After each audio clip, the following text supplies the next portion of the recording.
ایک بھائی نے ابھی کوشچن کیا تھا کہ نظر کا کوئی علاج بتائیں، بعض لوگ یہ لال مرچیں سر پہ گھما کے جلاتے ہیں، اس کا یہ کیا حکم ہے؟ دیکھیں، نظر بد کے علاج کے لیے 3 دفعہ سورہ کوثر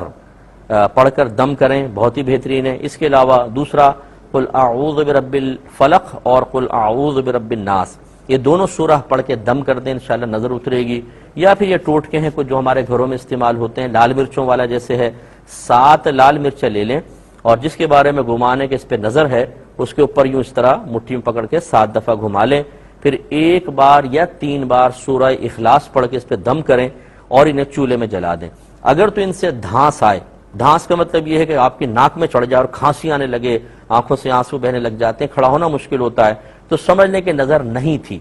آپ کو صرف گمان تھا۔ اور اگر اس میں بالکل دھانس نہ آئے، آپ قریب ہو کے کھڑے ہو کے سانس لے رہے ہیں لیکن آپ کی ناک میں کوئی دھانس نہیں آ رہی، تو یہ اس بات کی علامت ہے کہ نظر تھی۔ اس میں بہتر یہ ہے کہ ایک دفعہ ایسے اتار دیں تو ایک اور دفعہ اتار لیں، یہ دھانس آنی چاہیے تاکہ اچھی طریقے سے نظر اتر جائے۔ پہلی مرتبہ مثلا نہیں آئی تو ایک اور دفعہ جلا لیں، پھر دوبارہ اسی طرح گھما کے، تاکہ دھانس آ جائے تو اس بات کی علامت ہے کہ نظر بالکل اتر چکی ہے۔ اور یہ ہمارا بھی مطلب ہمارے گھروں میں یہ رائج طریقہ ہے، یہ ٹوٹکا ہم نے دیکھا ہے۔ اور چونکہ یہ علاج کی صورت ہے، بعض لوگ کہتے ہیں کہ جی اس میں لال مرچوں کو جلانا لازم آ رہا ہے۔ دیکھیں، ارے بھائی، آپ جب کھاتے ہیں تب بھی تو آپ کے پیٹ میں جا کے غذا کا بہت سارا حصہ نالیوں میں بہتا ہے، تو کیا کھانا پینا چھوڑ دیں؟ جب ہم اپنے فائدے کے لیے کوئی چیز استعمال کرتے ہیں تو اللہ تعالیٰ نے خود قرآن میں ہمیں اجازت دے دی ہے کہ هو الذی خلق لکم ما فی الارض جمیعا، اللہ تبارک و تعالیٰ نے زمین میں جو کچھ ہے سب کا سب تمہارے نفع کے لیے پیدا کیا ہے، تو ہم اپنے نفع کے لیے اس کو جلا رہے ہیں، اس میں کوئی حرج نہیں ہے۔ پیٹرول بھی جلتا ہے تو گاڑی چلتی ہے،